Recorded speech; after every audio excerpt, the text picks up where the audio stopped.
All right, good morning, everyone. It is 8:42 in the morning of September 30th, 2021, and this is my trading strategy session. So, first up on queue here, we have PALT, and it's popping up pre-market here. You can see yesterday's close was at $8.39. Post-market, it dipped down. Pre-market here today, it popped back above yesterday's close and is rising. I'm not really very excited about this as a trade today. I mean, it's possible it could give a setup, but it's the daily chart here. This is a gigantic.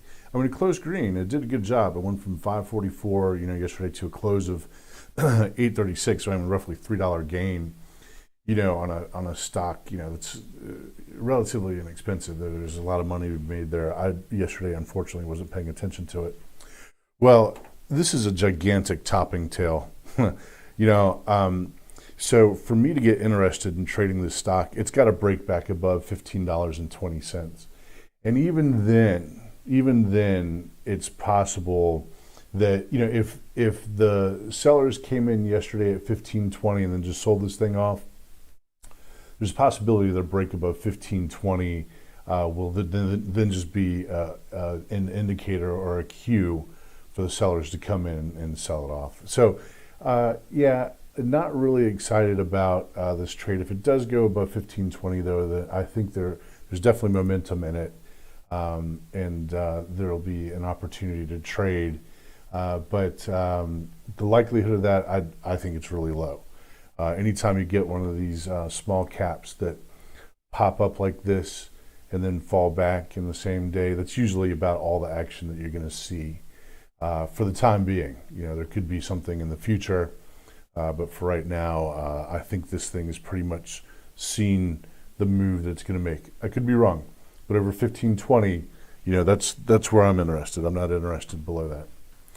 All right, so MRIN, this is one that I've just had on watch now for a while. I did have 200 shares of this at an average in between 816 and 759. And I went ahead and sold it a couple days ago because it started to look as though it was getting weak. So I did make a little bit of money on it. I mean, only on 200 shares.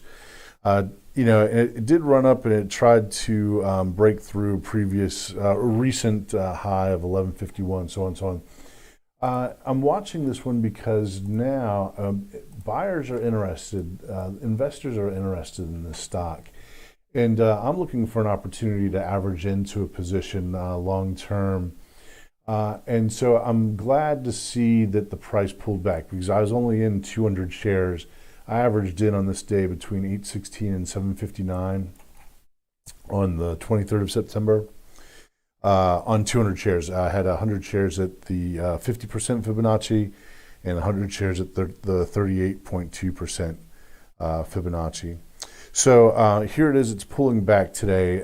It looks like it's going to start, I don't want to call it correcting, but the big volume, let's see, this day it traded 145 million shares. The next day, 19 million shares. The day after that, 77 million shares. So volume is starting to come down and price is starting to drift down with it. I don't know where the price support is going to be. I don't know exactly where buyers are going to come in. So I'm going to start averaging into this. There are a couple of different fib retracements here. So this is a fib retracement for the open on the 22nd to the close on the 21st. I'm going to make that disappear for a second, and then we can look at the Fibonacci from, let's go back to the daily here. This is a Fibonacci from the close on the 23rd of June to the open on the 6th of July here. And so this level at $8.14 is where buyers started coming in before on the 23rd of September. It's a different trade now. So I think this stock has lower to go. There's a gap here.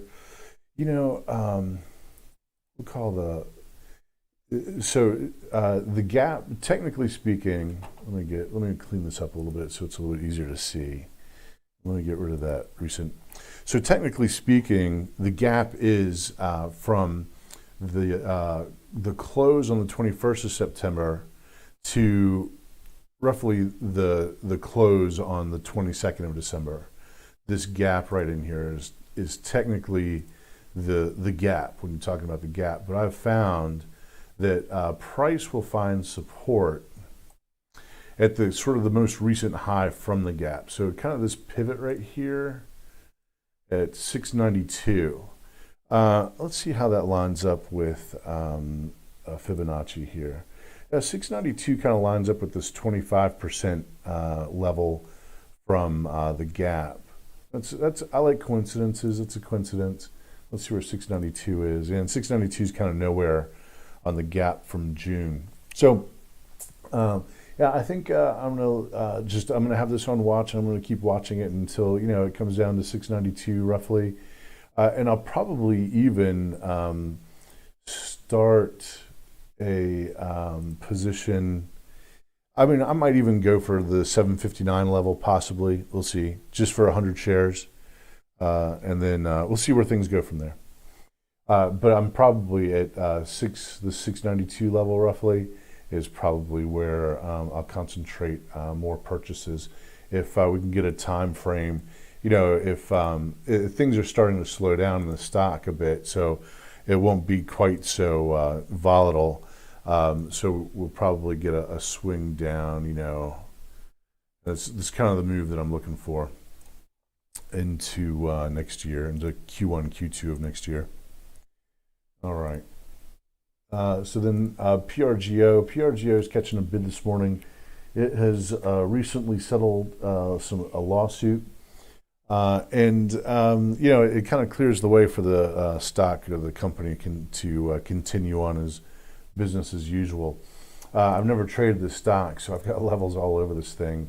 Let me clean it up a bit so it's a little bit easier to see. See, I've got another Fibonacci on this thing too. Okay. Well, okay, so this $49.22 and $47.73 is from a gap back here. Oh, no, I'm sorry. That's not from a gap. That's from sort of this high right here to this low right here. These are levels of support and resistance from previous recent price history. Before it took a huge drop down here. Now it's taking a huge pop back up. So it's looking kind of like this area right in here between 47.73 and 49.22 are support. And then this thing is actually really gappy. And so then after that, let's see, I put a Fibonacci. Where did I put this Fibonacci? Okay, the Fibonacci on this one goes from mid-July to the trough to the bottom here in the beginning of March.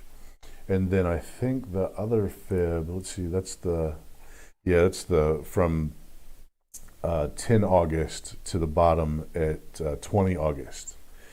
So there's there are levels all over this thing, and it's opening up above. In fact, this Fibonacci doesn't really apply all that well because it's the price is above this level right here, so it's kind of like I'm not actually really sure. There's going to be action on the stock today, but I'm not sure how to play it. So I'm just going to kind of play it by ear. I'll watch. I mean, I've got a few levels on it. I'll watch the opening price. I'll watch the morning high to see where that is. Your morning low, how it acts at these two levels, if there are buyers that come in. So I'm really just gonna have to play this one by ear. There is gonna be action on it, but I don't know where the action is gonna be. So it's gonna be kind of up in the air. We'll have to see. KMX. Now I'm just putting this one up for. I'm just kind of watching this one. This is an old Fibonacci level that I put on this one from this gap, from where it gapped on this day. I don't recall. I may have traded it. I may not have traded it. I'm not sure. but it did a pretty good job of coming down into the gap and hitting some support levels and moving away. I'm just going to respect this old Fibonacci that's up right here, and we'll just have to see. It's gapping down today. I think there's going to be an opportunity to buy CarMax. It missed on earnings today, but it's going to be after this thing corrects from an earnings disappointment. AFRM, this is one that's kind of have an eye on. Looking to get into this one, and the level that I was looking to get in on this one was at 121.80. Fortunately, I didn't buy at 121.80 because it's taken a dump down below it. So I'm looking for a recovery back above 121.80 and then continuation. So if it goes back above 121.80, confirms, then continues higher, then I'll look to start a swing trade in AFRM. Otherwise, it's just something to have on watch. Today's actually a really slow day on the scanners. There are a couple of things, but there's PALT, but it's on the scanner, but I really don't like it very much because it's in this tail candle right here, this topping tail candle, and you need if it goes above 1520, then we can have price discovery. But while it's inside of this tail candle, sellers are going to dominate. This is a selling portion. This is the selling portion from yesterday. So sellers are going to be in control in here. So I don't really like it. And then there's SDPI. SDPI is actually the leading gapper this morning, but it's up on. So it's only priced at $1.53, and it's up on news that Superior Drilling Products receives non-compliance notice from New York Stock Exchange. Gets approval for plan to regain compliance. So I don't really like that news. I don't see anything there to trade. Who knows? PALT could behave well today. It behaved extremely well yesterday. Yesterday was a great day to have traded it, and it's really too bad I wasn't paying attention to it. Gave some really clean setups yesterday. It might happen today, but then again, it might just turn into what other momentum trades have turned into lately, which is this crowded, grinding, won't break out, price breakouts, won't happen. It's been a mess lately with small cap momentum. All right, so then, and then SBSW, this is one that I've been keeping an eye on. This thing's getting pummeled along with the price of precious metals. This is non-energy minerals.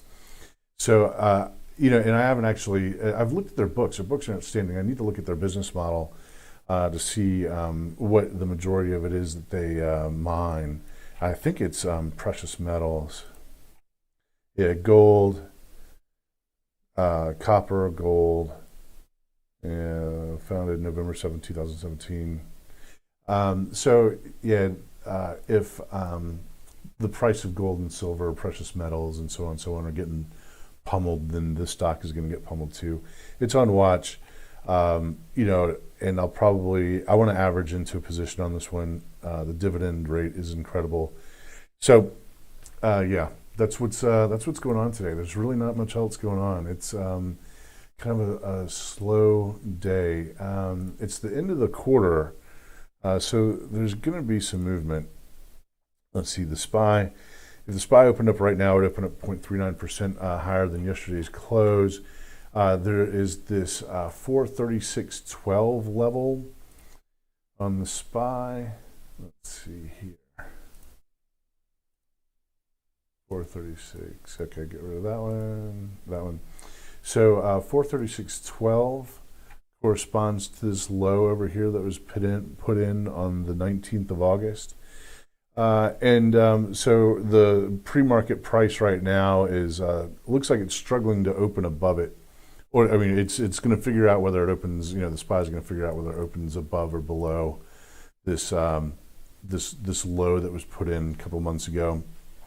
So, that's kind of what's going on with the SPY right now. The VIX is working on opening below or into the gap again. This gap is a gap that was put in February of 2020. It still seems to be relevant whenever things pop up and fall down and stuff. The the top and the middle and the bottom of the gap are just kind of working as points of reference, at least, and even somewhat of support and resistance. You know, I'd love to see the VIX come down. Bitcoin, somebody came in and bought Bitcoin up. This close below 42,000 on Bitcoin. You know, it's a green close, at least. It's not a red close. This is not a good sign right here. This close below 42,000 on Bitcoin is bearish, but somebody came in, some people came in and said, I'm buying. So, you know, if this little time period is going to be important, let's see, let's go August 1st to September. Let's go 6 weeks out. So, actually, let's go to the weekly, so it'll make it a little bit easier for me. So let's see, 1, 2, 3, 4, 5, 6. Let's go 2 months out.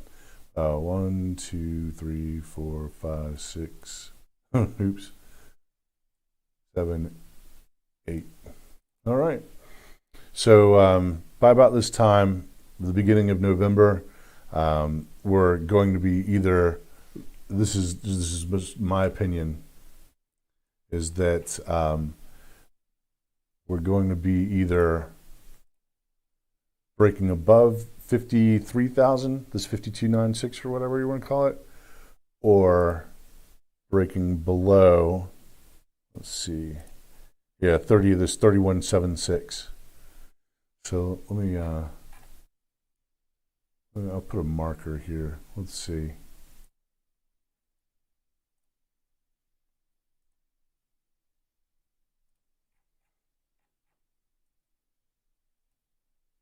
Yeah.